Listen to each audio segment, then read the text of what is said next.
Hello everyone, कैसे हैं आप सब लोग। आई होप आप सब लोग अच्छे से होंगे और आपकी प्रिपरेशन बहुत अच्छी चल रही होगी। आज का जो वीडियो है वो सीटेट की स्ट्रेटजी आप बोल सकते हो या फिर आप मेरा एक्सपीरियंस बोल सकते हो कि मैंने कैसे सिर्फ 10 डेज़ में सीटेट का पेपर 1 और पेपर 2 दोनों क्लियर किया था। आज का वीडियो बनाने का मोटिव सिर्फ इतना सा है कि हो सकता है इस वीडियो से काफ़ी लोगों की हेल्प हो जाए। जैसे आपको पता है कि जो जॉब के साथ प्रिपरेशन करते हैं या जो होम मेकर हैं या फिर जो वर्किंग वुमेन हैं, तो उन्हें अगर प्रिपरेशन का कम टाइम मिलता है तो सबको ऐसा लगता है कि हाँ हमारा एग्ज़ाम क्लियर नहीं होगा। तो बिल्कुल ऐसा नहीं है। अगर आप एक स्ट्रेटजी फॉलो करके अच्छे से प्रिपरेशन करते हो तो आपका एग्ज़ाम अच्छे से क्लियर हो सकता है। अगर मेरी बात करें तो मुझे सिर्फ 10 डेज़ ही क्यों मिले थे, मैंने 10 डेज़ में ही एग्ज़ाम क्यों दिया था, इसका भी रीज़न आपके साथ शेयर करूँगी आगे वीडियो में। तो देखिए, जब सीटेट का एग्ज़ाम होने वाला था यानी 2020 में, तो उस समय मेरे फैमिली में कुछ ऐसे मेडिकल इशू हो गए थे जिसकी वजह से मुझे बिल्कुल भी टाइम नहीं मिल पा रहा था।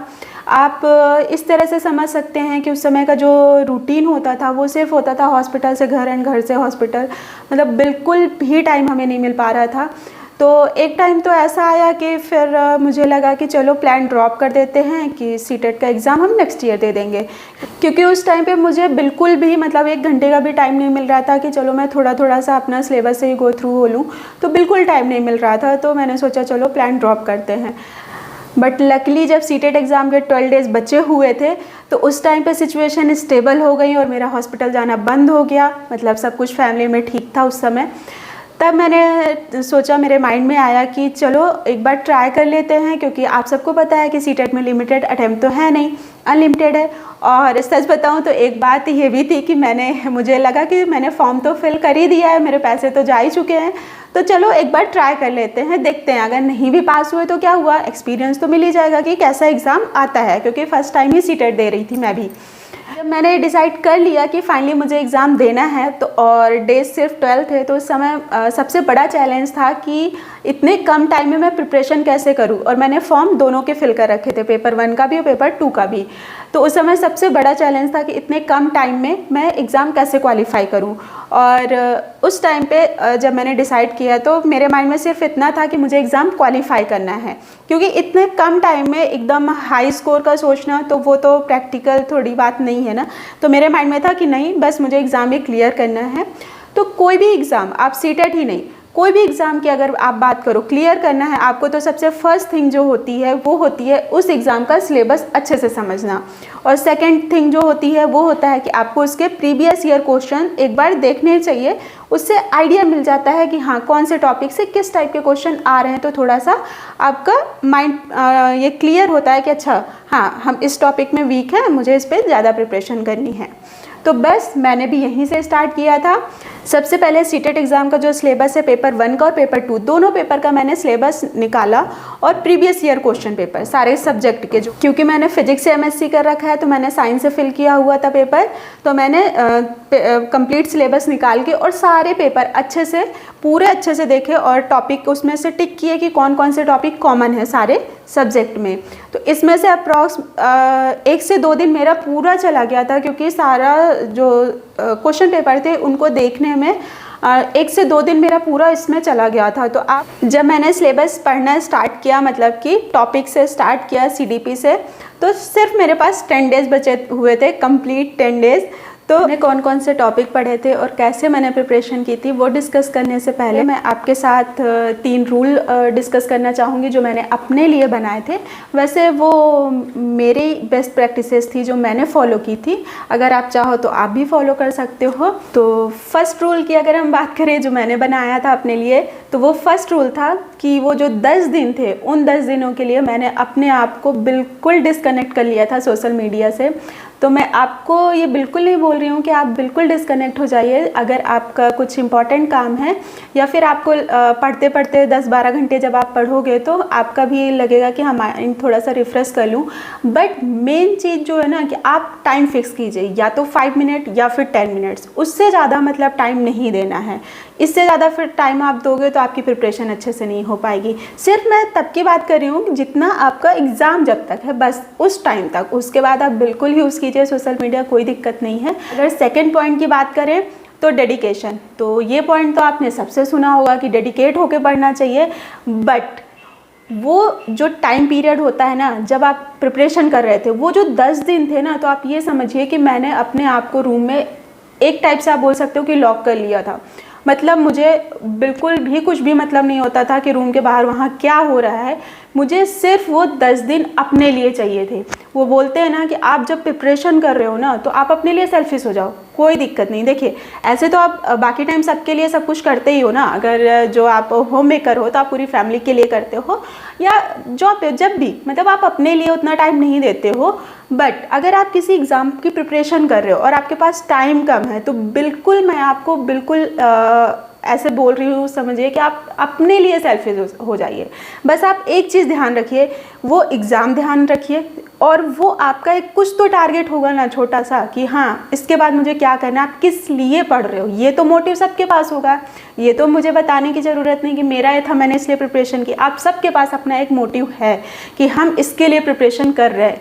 तो बस आप वो टारगेट याद रखिए कि हाँ मुझे ये करना है, मुझे ये रिज़ल्ट चाहिए, दैट्स इट। उतना काफ़ी होगा आपके लिए। वो बस आपके माइंड में होना चाहिए ना कि हाँ मुझे एग्ज़ाम क्लियर करना है, इस चीज़ के लिए करना है। वो होगा ना, तो आप बिल्कुल वो आप 10 to 12 डेज घंटे की बात कर रहे हो, आप 15 to 16 आवर्स आराम से पढ़ सकते हो बिना किसी टेंशन के। हाँ जी, बिल्कुल बिना किसी टेंशन के। बस आपका यूँ हो कि हाँ मुझे करना है, बस मेरे पास इतना ही टाइम है, इतने टाइम में ही मुझे क्वालिफाई करना है।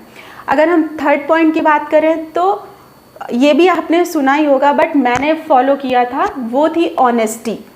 मतलब जब आप प्रिपरेशन कर रहे हो, देखिए हो सकता है आप ऐसा हो कि रूम लॉक करके आप अंदर बैठ जाओ, बट ये आपका माइंड में आप कुछ चलता रहे, मतलब आप कंसंट्रेट नहीं कर पाओ अपनी प्रिपरेशन पे। तो ऐसे बिल्कुल नहीं चलेगा, ऐसे बिल्कुल रिजल्ट नहीं आने वाला, चाहे आप जितने दिन में भी प्रिपरेशन कर लीजिए। आप जब पढ़ने बैठे, जितना आपको टाइम मिलता है, मैं नहीं बोलती हूँ कि आप 10 से 12 घंटा आपको मिल रहा है, मैंने अपना बताया है कि मैं इतना कर रही थी। तो आपको जो भी टाइम मिलता है, आप बस ऑनेस्टी के साथ प्रिपरेशन कीजिए। मतलब उतने टाइम आप कॉन्सेंट्रेट होकर प्रिपरेशन कीजिए। फिर आप कुछ नहीं सोचेंगे कि हाँ अच्छा मिंत्रा पे सेल चल रही है, चलो थोड़ा सा उसको देख लेती हूँ, या कोई भी और टॉपिक अदर। ये तो जस्ट मैंने एक एग्जांपल ले लिया, मिंत्रा का माइंड में आ गया। तो बस मेरा कहने का मतलब ये है कि आप उतने टाइम खुद के साथ ऑनेस्ट होके, बोलते हैं ना कि अगर आप खुद से झूठ नहीं बोलते हो ना, तो आप कुछ भी कर सकते हो। तो बस आप खुद के साथ उतने टाइम के लिए ऑनेस्ट रहिए जब आप प्रिपरेशन कर रहे हो, तो बिल्कुल वो चीज़ें आपकी क्लियर होंगी, कॉन्सेप्ट आपका माइंड में रहेगा। ठीक है, तो ये 3 रूल मैंने अपने लिए बनाए थे और मैंने फॉलो भी किया था उस टाइम पे, जिससे मुझे हेल्प हुई। अब चलिए वो टॉपिक हम डिस्कस कर लेते हैं जो मैंने उस टाइम पे स्टडी किया था, और कैसे किया था वो भी मैं आपको बताती हूँ। ठीक है, चलिए। तो अगर हम टॉपिक की बात करते हैं कि मैंने कौन कौन से टॉपिक पे फोकस किया था, तो जैसे आपको पता है कि सीडीपी हमारा 30 मार्क्स का है, और अगर हम पूरे सीटेट में ओवरऑल देखें तो 90 मार्क्स की सिर्फ आपकी पेडागोजी आती है। तो बस मैंने भी उस पर ज़्यादा फोकस किया था।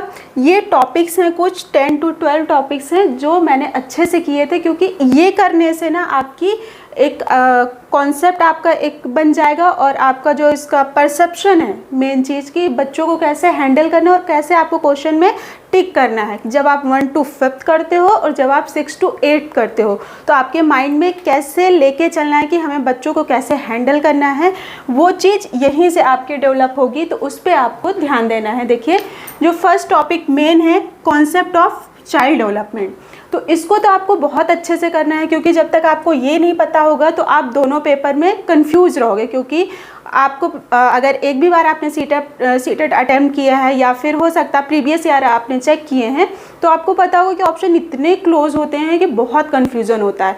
तो देखिए, चाइल्ड डेवलपमेंट आपको बहुत अच्छे से करना है, इससे आपके 2 से 3 मार्क्स आपके बन जाएंगे। फिर प्याजे, बाइगॉत्स्की और कोहलबर्ग, ये तो मतलब आपको अगर सीटेट का एग्ज़ाम देना है तो ये आपको बहुत अच्छे से करना ही पड़ेगा, क्योंकि सीडीपी जो है इसी पे सीटेट की अगर बोल सकते हैं जो क्वेश्चंस आते हैं वो इस पे बेस्ड आप मान सकते हो। तो आपको प्याजे, बाइगॉत्स्की बहुत अच्छे से करना है और एकदम क्लियर होना चाहिए, कंफ्यूज नहीं होना वहाँ पे कि किसकी कौन सी थ्योरी है।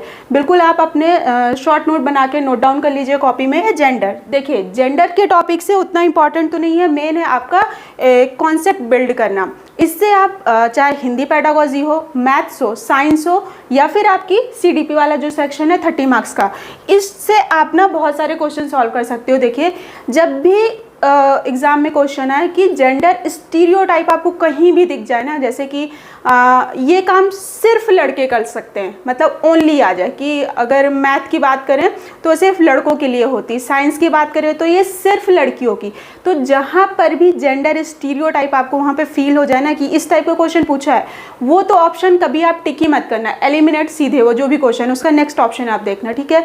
तो यहाँ से आप ये चीज़ समझना अच्छे से कि वहाँ पे आपको बच्चे को एक साथ लेके चलना है, मतलब ऐसा बिल्कुल नहीं माइंड में रखना कि ये काम लड़कियाँ नहीं कर सकती या लड़के नहीं कर सकते, ठीक है, क्योंकि वो समाज का बनाया हुआ है, एजुकेशन में चीज़ फॉलो नहीं होती है। तो याद रखिएगा NCF 2005 आप बहुत अच्छे से कर लेना, इंक्लूसिव एजुकेशन, ये दोनों तो ऑलमोस्ट आपके एक साथ तैयार हो जाएंगे, क्योंकि इससे आपको पता चलेगा कि क्लासरूम में आपको एनवायरनमेंट कैसे रखना है बच्चों का, क्योंकि क्वेश्चन में तो आपको ऐसे ही क्वेश्चन पूछा जाएगा कि अगर आप इस क्लास को पढ़ा रहे हो या इस क्लास का बच्चा है तो आप उसको कैसे पढ़ाओगे ना, तो ये दोनों वहाँ से क्लियर हो जाएगा। सिर्फ आपका 6 पॉइंट है CC।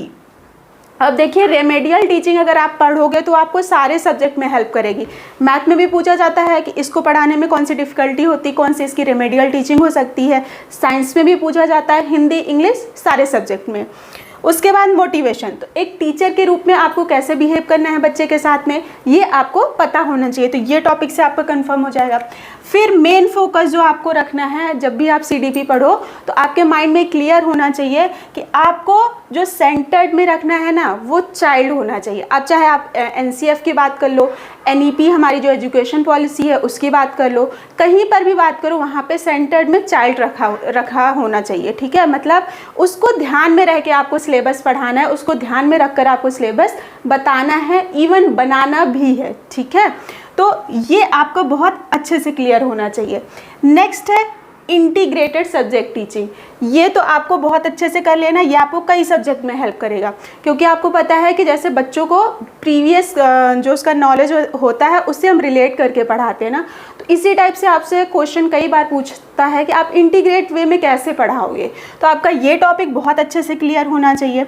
अब अगर हम ये तीनों की बात कर लें ना, 10, 11, 12, ये 3 टॉपिक अगर आप प्रिपेयर कर लेते हो ना, तो इससे ऑलमोस्ट आपकी जो हिंदी पेडागोजी हो, जो इंग्लिश पेडागोजी है, वो दोनों ही बहुत अच्छे से प्रिपेयर हो जाएगी। क्योंकि देखिए लैंग्वेज एंड थॉट हिंदी में भी आपसे में आएगा, लैंग्वेज लर्निंग एंड एक्विजिशन उसमें भी आएगा, लैंग्वेज स्किल्स उसमें भी आएगा। तो आप अगर हिंदी की पेडागोजी अच्छे से तैयार कर लेते हो तो इंग्लिश की अपने आप तैयार हो जाएगी। तो बस मेहनत ज़्यादा नहीं करनी है आपको, बोलते हैं ना कि हार्ड वर्क नहीं करना है, स्मार्ट वर्क करना है। तो बस आपको अपने टॉपिक शॉर्ट लिस्ट करके प्रीवियस ईयर के अकॉर्डिंग अच्छे से पढ़ना है। ये तो मैंने आपको अपने बताया कि मैंने किस तरह से मैंने सब्जेक्ट तैयार किया था अपना, ये तो हो गया CDP का। और अब बात आती है मैथ्स एंड साइंस की। तो देखिए ऑनेस्टली मैं बताऊं तो मैंने मैथ्स एंड साइंस का नहीं पढ़ा था उस समय, क्योंकि टाइम इतना नहीं था। 5 to 6 डेज़ तो कंप्लीट इसी में निकल गए थे। बट ये था कि मैं CDP के साथ साथ में हिंदी एंड इंग्लिश की पेडागोजी भी मैंने उन्हीं 7 डेज़ में प्रिपेयर की थी। तो उसके बाद मेरे पास ज़्यादा टाइम नहीं बचा था, तो मैथ्स के मैंने सिर्फ फार्मूला रिवाइज़ किए थे, कौन कौन से फार्मूलाज हैं बस। और थोड़ा सा कॉन्फिडेंस मैथ्स को लेके इसलिए था क्योंकि उस समय मैं CSET की प्रिपरेशन कर रही थी।